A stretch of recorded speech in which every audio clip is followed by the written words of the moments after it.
Greetings folks and welcome to the Electromaker podcast. This is the audio version of your midweek roundup of all things Maker and Embedded and Lovely that is usually a video on YouTube. In fact, you can find a video version of this show on YouTube if you wish. But as long-term listeners to the show know, I tend to try and describe things in such a way on the YouTube show that it makes a decent podcast, and all of the feedback I've had so far has been overwhelmingly positive about it, which is very nice. In fact, I'd like to start this show out by thanking everyone who's been giving nice feedback to the podcast version of the show. I completely understand why more people not more people, but why so many people listen to the podcast, because I don't really get much in the way of visual media unless it is things I'm researching for the show. I am a freelancer with 2 children and a running problem, so yes, most of the time I have for myself, I only have headphones in. I have tried to watch YouTube videos while running and it's not wise. Anyway, this is an interesting episode just in that we do all the normal things, funding website things. We announced the winner of the contest we started last week for the Grove infrared camera, but we're also looking at Milk 5, which is an interesting company because they've put out, announced, that is, 3 different boards at once. A full-size motherboard. Sorry, I'm tripping over words because I've been recording for a long time today and it's very, very hot in the attic. They have put out a full-sized motherboard featuring a RISC-V chip, 64-core chip, with everything you'd expect from a motherboard, and up to 128 gigabytes of RAM supported. But they've also put out a Raspberry Pi 3B form factor RISC-V board. No price on that one yet, no price on the big motherboard. And the third board that they've put out has kind of solidified what they're doing here, because they've put out a Raspberry Pi Pico lookalike, but again, it's a RISC-V board. It's going to be only $9. It's available in China already, but not here. And we'll be talking about that on this week's show, so I'll not talk about it anymore now. But it's notable. It's not the first RISC-V boards that have done this, and again, they're not priced, but it is quite a bold thing to just in quick succession say, okay, we have these 3 different boards, and if the support for them and the documentation for them is good, I can see them being quite popular. Anyway, before I get too rambly at the start of the show, I think I will leave it at that. I will take this opportunity to say, as always, the Electromaker Show is supported directly by you. If you are able to, or not able to, if you are needing to buy any new bits and pieces for your hobby or to get someone else into the hobby, check electromaker.io/shop to see if we have what you're looking for. We have, a really wide range of stuff. We don't really just limit ourselves to purely the hobby end of things. There's some stuff in there which is pretty much designed purely for people who are looking to buy it for work, or very specific items that might not be so easy to find elsewhere. But yeah, your mileage may vary. It does support us in a very real and concrete way, however. So thanks in advance to everyone who checks that out. Beyond that, there's no obligation to do anything. There's no sponsored section on this show. There's no advert going to drop in the middle of it. Or if you do get an advert, please do tell me, because that means someone is profiting off this podcast that isn't us. Anyway, that is it for now. I will chat to you at the end of this show. One further quick note, this is Future Ian. Apologies for the audio quality, I'm just recording this on my laptop mic. 2 things that are worth noting. The VU meter project that I open the show with has a section where there is music playing in the background. Most of that section, the music is quite quiet, but it does get a little bit loud. I just wanted to assure you that that does not last throughout the entire section. There's approximately 40 seconds of that music, and the rest of the explanation is just my voice. I can imagine, especially for podcast listeners, it would be a little bit annoying. So if you get to the part where there's loud background music, just tap the 30 seconds ahead button on your podcast app, or wait it out for a few seconds. It does go away, I promise. I shall try to be more vigilant of that kind of stuff in future. One other little point, during the funding website things section of the show, there's a visual joke that will make no sense at all, which is basically me just Googling mega samples per second, seeing that it does indeed say mega samples per second, and then saying, good. And yes, that is that.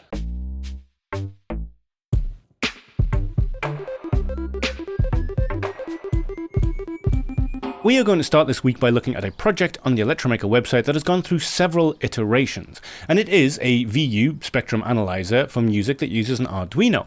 And I know that some of you might hear that and think, well, isn't that just sort of a beginner-esque project, maybe a little bit more intermediate, but something that many people go through? And yes, that absolutely is the case. But the thing that sets this one aside is that in every iteration, it has got a little bit better, a little bit more professional, to the point that it's become less of just a hobby project and more something that you might actually want to install in your home, provided you like fancy LED flashy light shows, that is. So this is the video that is with it, and I'm going to play this in the hope that Hazy is using non-copyrighted music, or maybe this video will get a strike. But this is basically what you're seeing. This is an actually fairly professional looking box. If you put a little bit of diffusion in front of this, it could look like something that you purchased. And as you can hear, there's a beat playing in the background, and the VU meter is moving in various different ways. And he could have just stopped and rested at that, a quite professional looking thing. But there's actually various different ways that this thing can be used. As you can see, he can press a button and make it into different variations of color and movement. And of course, as the music swells, you hear that things move a little bit differently. Yeah, it's just a really nice version of a project that you're probably already familiar with if you came up through the kind of what Arduino project do I do next. I've got some NeoPixels and I've got an Arduino, but here's where it gets interesting. In this project from HashiTech, I'm sure I already mentioned the name, but just in case I didn't, in this project from HashiTech, there's the video here, and as always, you can get the code. There's a link to the GitHub page just down here at the bottom of the page, and as always, I will make sure that this page is linked in our video description. But there's a link to 2 separate videos as well. So you can add Bluetooth to this lamp, which I thought was a very interesting concept. Now, you've seen most of this already. This is the box that we were just looking at, but laid out on a desk. Yeah, we have the speaker here, and just to give you a rough idea as to how this works, I'm going to actually, let's just skip back to here for a moment and look at the circuit diagram, because the wiring diagram, if I how do I make this large in a way that's going to be nice for you to see? Alright, I think this is a bit clearer. So what you're seeing here is the Arduino Nano that is running the show, and yes, you don't need a super high speed board in order to do this, because of the way that they're doing it, which is quite clever. Now, I'm not going to dive into the code at all here. If you're interested in finding out more about that, you can look at the GitHub. If you're interested in finding out what's going on here, there's a bunch of great tutorials into how you can read incoming audio on low-powered hardware and turn that into some kind of visualization. Yeah, there's multiple ways you can do it, and I'm not even going to open that kind of worms right here. But from a hardware perspective, it's quite interesting because we have the audio in here. I don't know if you can see my mouse. Let me just check. There we are. We have the audio in right here, and we have the audio out right here. And those are just linked, which is kind of elegant because it just means the audio goes straight in, straight out, losslessly, hopefully. And they are connected to the same ground that the board and everything else is. So yeah, there shouldn't be any issues there. But they also bridge out to the A0 and A1 pins. The audio in does, that is. Which means that the audio is also running into the Arduino in a way that can be read. And again, that's where the code comes in that I'm not going to talk about. And there's a few other options here as well. There's a sensitivity control down here at the bottom, which I know you can't see all that well, unfortunately. This potentiometer down here is sensitivity. This is a brightness control, a button for changing the pattern, and a button for changing the color. And then peak hold on or off, which is if you turn that on, obviously it'll just hold the peak lighting on instead of getting rid of it each time. Again, this is something if you've worked with music software before, you might be a bit more familiar with. And of course, the LED strips as well. And as you've seen at the start of this video, that in and of itself is a pretty nice looking project, right? You know, you can see that it has a quite professional looking box. I think it's just an off-the-shelf box that they've bought, like a junction box, but it looks pretty good. And the thing itself is, you know, by itself a good project. But Hashi wasn't finished with that. He said, okay, well, it works like this, but what about adding something wireless to it? So we get back to here again. Here is the same piece of kit just down on the floor. Obviously, this is where it attaches onto in the image you saw before. And they said, okay, well, how do we change this? Well, if we open it, if we look at this just here, you can see the Bluetooth audio receiver board that they've got here, and adding it to the inside of the box that they already have running right here. And if we look at the updated circuit diagram just here. There it is, got lost for a second. You can see that we have the same circuit that we had before, but as well as the audio in and out here, the Bluetooth audio receiver is added to this too. So the Bluetooth audio receiver goes to the output of this pin, but it also goes to the input here. So whatever Bluetooth audio is coming in is going to the Arduino Nano. It's also going directly out to the speakers. So whether you plug audio in directly or use Bluetooth audio, you're always going to get it going through the Arduino, and you're always going to be able to use the VU meter, which makes it a very hands-off, simple, just go and play your music device. Again, like I said, it takes it from just a random little project that you might do for fun to something genuinely useful that you might have in your home. Funnily enough, that is something that probably crossed HashiTech's mind as well, because yeah, remember what I said at the start of this section about if you put a bit of diffusion on it, it might look even more like a lamp, like a professional product, like something you might want in your room. Well, Hashi thought of this too. In fact, Hashi made a new version of it which goes up the entire corner of a room and turns it into a reactive light that reacts to whatever music you're listening to. Yeah, it's an amazing thing. And as before, there's I'm not muting it because I don't want you to see it reacting to the music. I'm muting it because it's going to be very loud if I don't. But yes, it's the same deal. It's just in a much larger form factor. And as mentioned, this is something that is a little bit more kind of professional looking, even than the one before. Yeah, with diffusers and with things that go all the way up and down the wall, with a very similar setup. As you can see, instead of using LED strips, they're using individually accessible? No, that's not the word I'm looking for. Addressable. Individually addressable separate LEDs, which you can get whole strings off on AliExpress for quite cheap. And yeah, running that up the side of the wall using a metal clamp of their own devising. This is worth noting, by the way, that this is also a project in and of itself. You can extend that Arduino Nano project to be this corner lamp, or you can do your own version of it. This uses an ESP8266, which makes it a Wi-Fi controlled corner lamp that does the same thing, more or less. Or you can just plug the NeoPixel string that I showed you just a moment ago directly into the box from the video before. These are all kind of modular elements of the same project, and it's really interesting that Hazy has chosen this project to kind of focus in on multiple ways of doing it. By the way, the aforementioned strings of WS2811 strings, 50 pieces are $12 from eBay. This link is in his video description just down here somewhere. There we go. And if you want to get a huge amount of them, you can get 1,000 of them for $210, which is probably very, very good. Or you can spend $144 to get 500 of them, plus a pretty beefy power supply. Although, of course, if you have all of your own stuff, you could probably get away with just having 50 of them if you have a decent power supply already. And again, $12 for essentially that amount of lighting is pretty cool. Have to say tempted, don't have time to do it myself. Anyhow, thanks for joining me on my little rabbit hole dive down the things that Hazy Tech has been making. I hope you found it as interesting as I did. I will leave a link to this project in the description of the video because the original video is there and links to both of the other videos that we looked at are there. If I could spend more time on this, I would. I love these kind of multiple angles at the same thing projects. And congratulations, Hazy, on a lovely project. I really look forward to seeing what you do with it next. Now, if you are of a certain age, this will be a very nostalgic image to you because it harks back to a time when arcades had physical mechanical horse racing machines in them with tiny little horses that you could bet on using 10 or 20 pence pieces. And of course, whichever horse won would have a payout and it was picked completely at random. This is a recreation of something like that, but with an inventive twist because it pulls all of the information it needs in order to run from Strava, the popular exercise app. It uses their online API to pull distance measurements down from different athletes to decide how far along the track the runners run.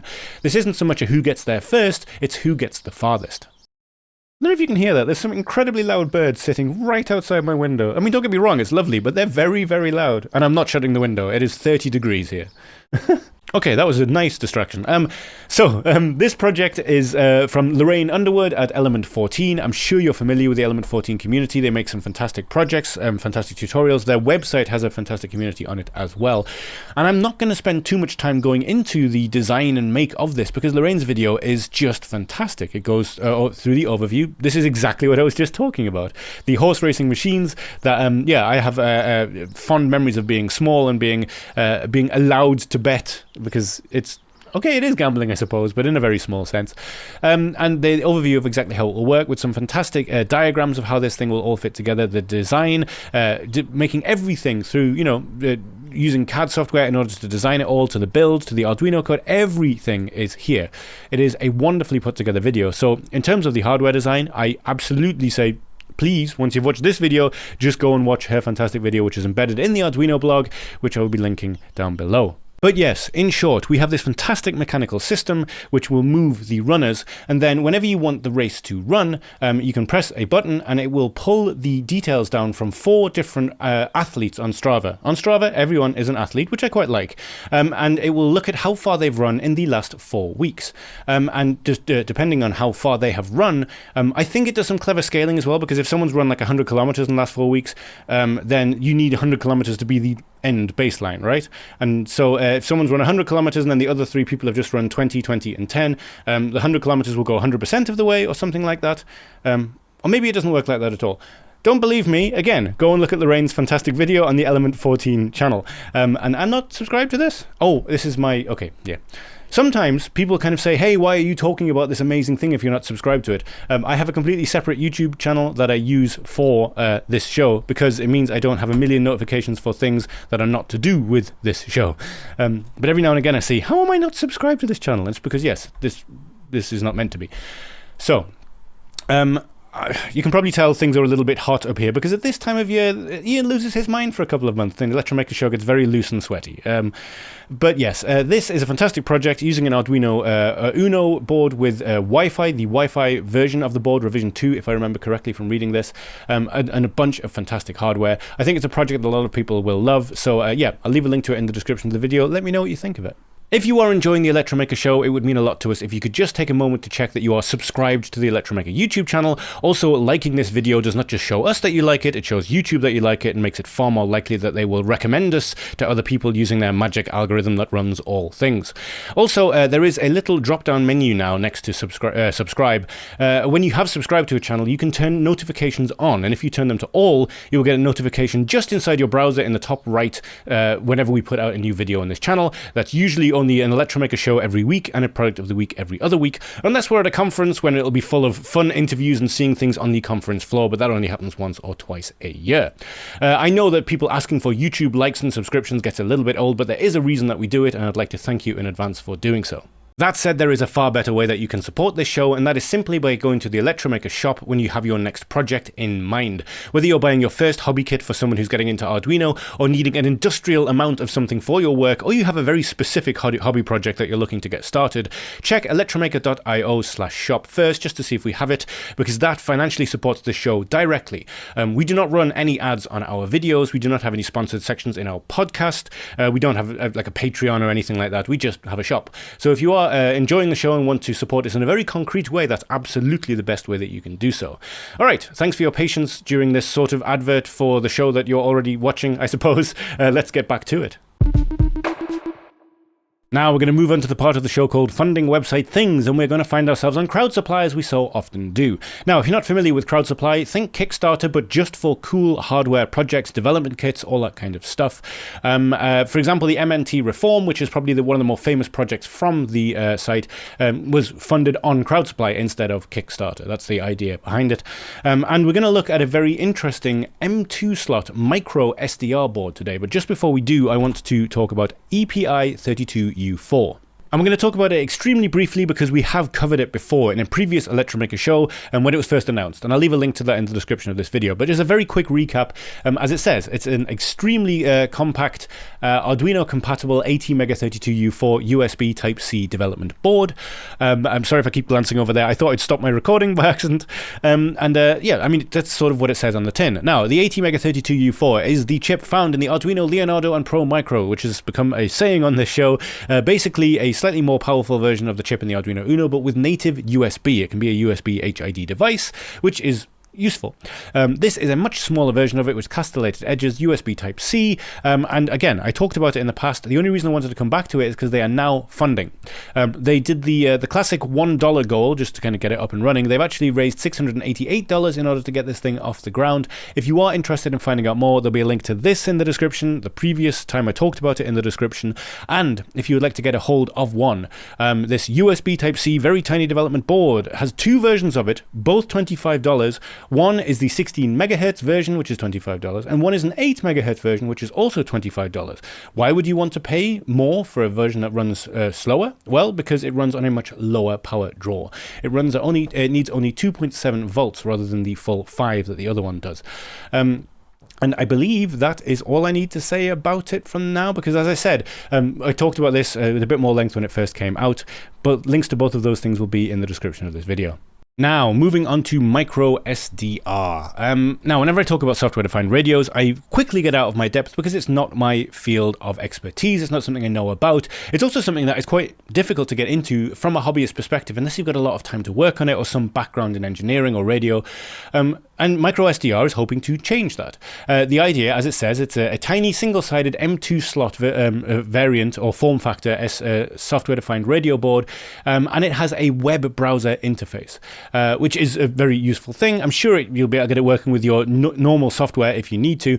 Also, by the way, they have a meme-heavy and quite fun video in terms of launching it, as you're seeing right now. And they also are selling this development board as well. This is a USB board which allows you to slot it directly into the computer and start working with it. Of course, it being M2, I imagine you could attach it to pretty much anything that fits the M2B as a form factor, I believe it is. We'll check that later. But what you're seeing now, very briefly, they skipped over it there. You go to their website and you can basically click on any one of these things and get it up and running straight away. So you're seeing here live in the browser a spectrogram and various other things that are interesting to those who are working with software-defined radios. And this thing has a range of frequencies that it works at. Again, so I don't fully understand the legality of it all and how it can work in different countries, but it does seem to have a decent range. Of course, that's all going to be down to where you're setting it up and what kind of area you have as well, I imagine. However, the things that people are going to be most interested in is how easy is this to use? How can you get it working? Yeah, as you're seeing, this thing even, you can just plug it into a phone and do it that way because web browser. Now, the features and specifications for those who are interested in them. This is an M2 slot 2230 key A and E interface, full duplex transmission and receiving. The frequency range is from 300 to 3700 megahertz. The usable range typically starts at 230 megahertz. The receiving and transmitting bandwidth is 0.75 to 28 megahertz plus bypass mode, whatever that means. Again, not my field of expertise. Clock stability of 0.5 ppm and a sample rate of up to 30.72 megasamples per second, 40 plus megasamples per second in bypass mode. High-speed USB 2 at 480 megabits per second, streaming at 15 megasamples per second, half duplex, or 5 to 6 megasamples per second, full duplex. Now, I want to be sure for a second that I'm not saying that wrong, because megasamples per second, or is that million samples per second? Ian's going to do some research. Ah, good. So let's move on. There's a bunch of different host interfaces for it as well, but let's talk about the actual thing itself. So this is a thing that I thought was quite interesting. They're talking about the fact that they've wanted to do this for a while, but it took 3 hardware revisions to just get it right. The main challenge was to ensure proper signal integrity and to fit all of the components on just one side of the board. Presumably the idea being is that if this is an M2 slot device, you don't want components pushing against the board underneath it, I'm assuming.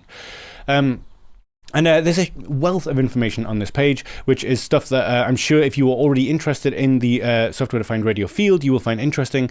If you are not so interested in it like me, this all looks very, very nice, but I still am most impressed by that video at the top where they put their software-defined radio into their USB port and then opened up a browser that had a bunch of stuff that was just working for them automagically. If I'm going to get into software-defined radio, that's the way it's going to be, much in the same way that someone who wants to get into hardware at all in the first place is going to have a much better time plugging an Arduino in and opening the Arduino IDE, or using a make block browser-based thing with a microbit, or using a Raspberry Pi Pico and Thonny, you know, the easy route in.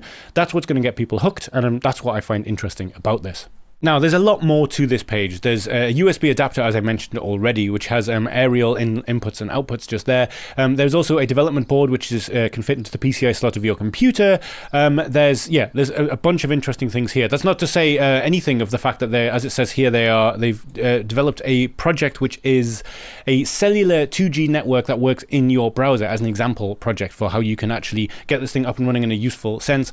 And there's much more I haven't even had time to mention. But what I did want to mention is the price.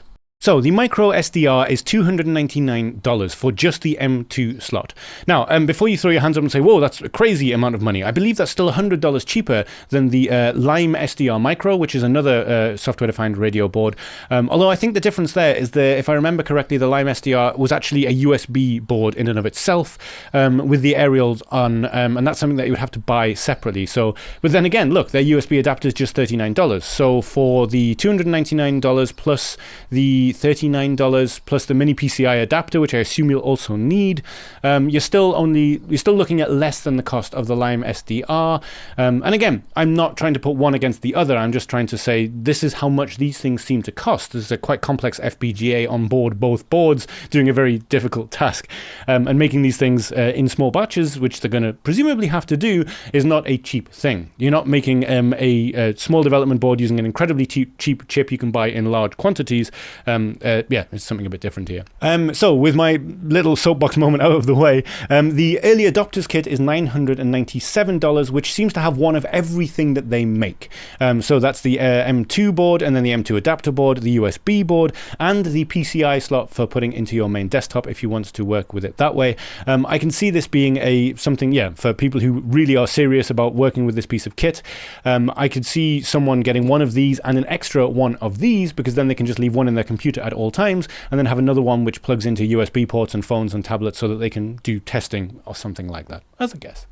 And the development board is $277. There's a couple of other objects here that you might be interested in too. So now that you know the price, you know if you want to support this project. If you're already into software-defined radios, maybe this is something that isn't for you because you probably already got your own setup. But if you have been looking for a way into it, this does seem like as good a way in as any, especially given that they're trying to make it as accessible as possible. I'm not qualified to tell you if this is better in any way than other projects like Lime SDR that I've already mentioned, but it certainly is the one that made me go, oh, okay, if I did have $1,000 to throw at something like this, I absolutely would. It just doesn't make any sense for me right now with the negative time that I have in my life, given that I have 2 small children and a weekly YouTube show to do. So I'm going to talk about it rather than fiddle with it, sadly.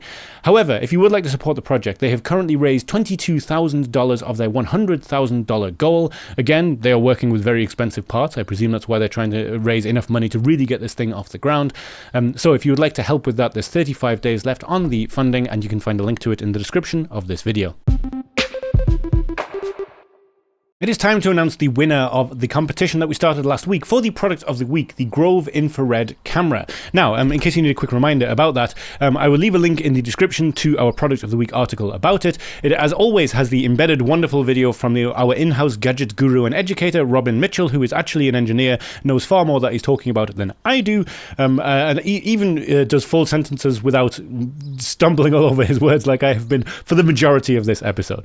But yes, this is an inexpensive infrared array, which is kind of amazing because most of the modules that you see that are kind of worth buying are up above $100. This is only $26, I think, at the time of writing, and yet it still gives a pretty decent image. And so, yeah, it's an interesting thing. But anyway, if you'd like to know more about that, you can watch last week's show, find the link in the description. What we're here to do is announce the winner of the contest. And the winner this week is Jeff Estrella Comedy. I'm assuming you're someone called Jeff Estrella who does comedy. If so, cool. I used to do stand-up and host shows and a lot of that kind of stuff before I had kids. And I'm hoping to get back into it when I have nights again. And I also do hardware. And as you know, if you do both of these things, both are very humbling and can make you feel very stupid depending on how well it is going. So Jeff says, wow, this is great. The first thing that comes to mind is detecting temperature hotspots on motors, steppers and bearings, and pulleys for preventative maintenance on machines, which is a very interesting idea. It hadn't really occurred to me that you could just leave this in place at a point in a machine that is prone to heat failure, and then perhaps even set up some kind of clever code that if any point on the thermal array goes above a certain level, it will ring some kind of alarm. It's very interesting, very worth knowing. So congratulations, Jeff. We will be in touch with you as to how you can get this prize. And yes, if you are still doing stand-up, best of luck with that too. I'm hoping to get back to it myself soon. And thank you to everyone who entered this competition. There will be another product of the week coming up quite soon, and as always, we will be giving it away. But for now, let's get on with the rest of the show. We are going to close out the show by talking about Milk5, a Chinese company that are putting out RISC-V development boards. And they have a Raspberry Pi form factor development board, for example, and that's by far not the first RISC-V board that has been Raspberry Pi form factor, not even the first that we've talked about on this show. What makes Milk5 interesting is that they're targeting all parts of the market. Yes, they have their Raspberry Pi form factor board, but if you go smaller, they have a Raspberry Pi Pico form factor board, which is a very interesting looking $9 MCU development board, which can apparently run Linux on one core and an RTOS on the other. According to their website, this is all hearsay so far because they're not available in the West yet. However, on the other end of the scale, and perhaps the most interesting, is the Milk5 Pioneer, which is a full-on mini ATX style motherboard for a computer featuring a RISC-V server chip and a bunch of potential peripherals. And we find ourselves back on CrowdSupply, weirdly enough. This is a pre-launch project on CrowdSupply, but it is from Milk5, and this is the Pioneer board that we're seeing in front of us. And I'll see if I can make it just a little bit bigger. And yes, it does look like a motherboard. It is a motherboard, a mini ATX style board, with the Sophon server chip in the middle. We'll talk about that a little bit more in a moment. Up to 128 gigabytes of RAM and a bunch of different slots that you would usually find on a normal motherboard. Now, there is an introduction video here which goes through all of the specs if you are interested in finding them. I will whip through them. I usually skip over them, but I feel like this is worth going through because general computer specs is something that more people are familiar with, I feel like, even people who watch this show. Although, needless to say, right off the bat, this is not going to be as powerful as the gaming computer that you built or even the gaming laptop that you have, or maybe even just your bog standard but higher end computer of any kind that you buy. But the whole point of this is that this is a developer's computer, but not just in the the little form factor Raspberry Pi style. This is a developer's computer right up to the motherboard style to size, and even as you're going to see later in this not later in this article, right here, there even is a variant that's going to come in its own box, which allows you to basically have a fully fledged desktop mini ATX style that you can carry around. And I can actually give you a size reference. This beautiful machine, which sadly died, is the machine that I used to make the first 100 or so episodes of the first 50 or so episodes of the Electromaker Show, perhaps. But this is the form factor size that we are talking about. So it is small enough to transport. In fact, I built this computer in England and took it in hand luggage back to Germany with me. It was one of the reasons I got a micro ATX computer in the first place. And yeah, the form factor is kind of interesting. It is a full-size motherboard. There's an incredibly chunky early NVIDIA card in there, GeForce, I can't remember what it was, 1080 or something. But yeah, that managed to fit in here and presumably would fit into there as well. So yeah, I just wanted to give you a size reference. Anyway, that distraction aside, let's try and get through this a little bit quickly because it is very hot in here. I am sweating and making less and less sense the more I speak. So we have a full motherboard based on a RISC-V chip. As it says here, the SG2042 server chip is based on the RISC-V instruction set architecture with 64 cores and is designed to meet high-performance computing needs. The characteristics of the SG2042 server chip include scalability, flexibility, and customization. It incorporates ICs such as a high-speed cache, memory controllers, network interfaces, PCI Express controllers, and support for general-purpose operating systems such as Linux. And if you do watch the introduction video, it does show you a version of Fedora running on it. Which is, a fully fledged operating system for Linux that many people use. Some of you are maybe watching this on a Fedora system. Judging by the fact that I'm not sure how they've captured the media from it, it does seem like it runs medium quality videos at a fairly high clip. In fact, you're about to see he's going to run 2 at one time. So the specifications here, as it mentioned, the Sofon SG2042 64-core C920 RVV 0.71 chip. All of those numbers at the end, I don't know what that means. You can choose your own adventure with those.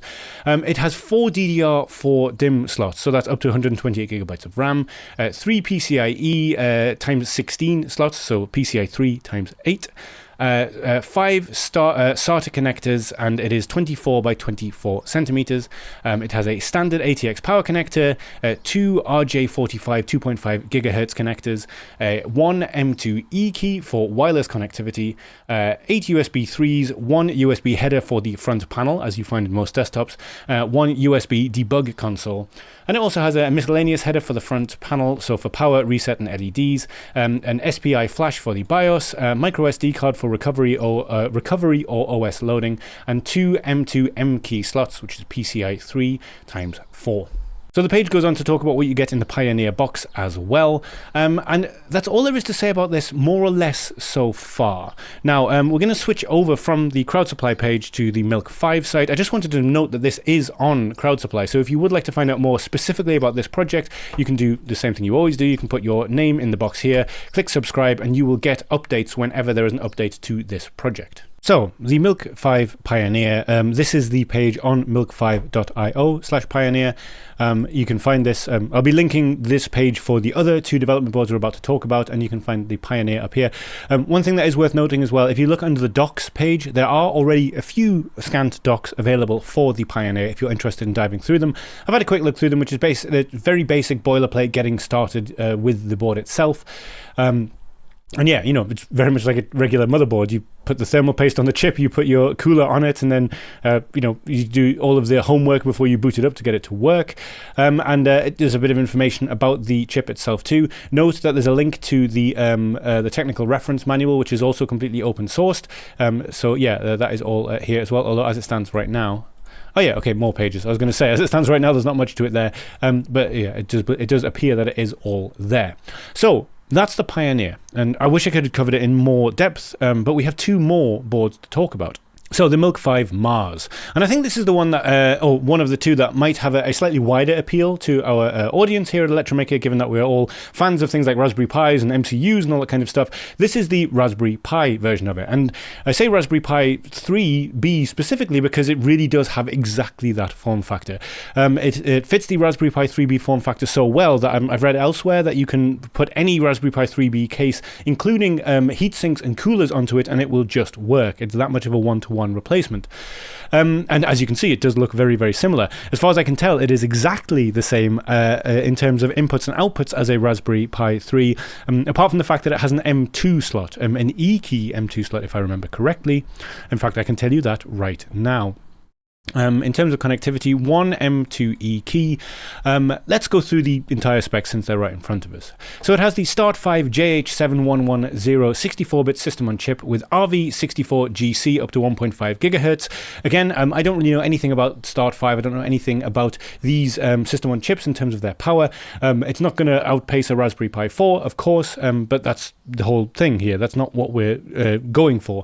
This is an entirely open instruction set. I'm not fully certain, but I think the technical reference manual for this chip is available too, and of course, again, RISC-V open instruction set, something that you could get to learn how to do RISC-V assembly, for example, if you wanted to, something we talked about in a show a couple of weeks before. And it comes with 1, 2, 4 or 8 gigabytes of DDR4 RAM. It has an eMMC slot. It also has an SD card slot and an SPI flash for the bootloader. HDMI out, one 2-lane display port and one 2-lane camera port. Oh, hang on. That's a little confusing. MIPI, DSI, MIPI, one should say CSI, I'm assuming. But yes, there's an output for, oh no, here we are. Look, camera with MIPI CSI 2-lane. So it's saying 2-lane and 4-lane. I don't fully understand why that is. Max dual display output, one HDMI and one MIPI DSI. So presumably maybe that's so you can have two different digital displays instead of the HDMI. Time will tell for that one. And H.264 and 265 4K 60 frames per second decoding. Of course, that will have to be tested when this thing is available. H.265 1080 at 30 FPS encoding and a JPEG encoder and decoder. It has gigabit Ethernet. It has 3 USB ports and 1 USB 2 port, which I believe is better than the Pi 3 was, because I think that only had 2 and 2. And it had the it also has the aforementioned M2E key slot. Along with the 40-pin GPIO and, of course, the exact dimensions of the Raspberry Pi 3B. And I wish there's more I could tell you right now, but that's all there is to it. And in fact, if you do click the Buy Now link, this is coming soon and coming soon. Same with, by the way, if you try and click the Buy Now link on the Pioneer page, there's this crowd supply page, which is coming soon. And yeah, there's no way you can actually get this anywhere in the world. It's just an announcement as it stands right now. Also, if you head to the documents page for this, there's just absolutely nothing on the Mars quite at this stage. Of course, this is something worth checking back to. I imagine the documentation for this will pop up pretty much as soon as this thing becomes available in China, so you'll be able to get a quick look at what kind of documentation it has. And as with all things like this, I imagine that documentation will continue to be updated for some time after its release. At least one would hope.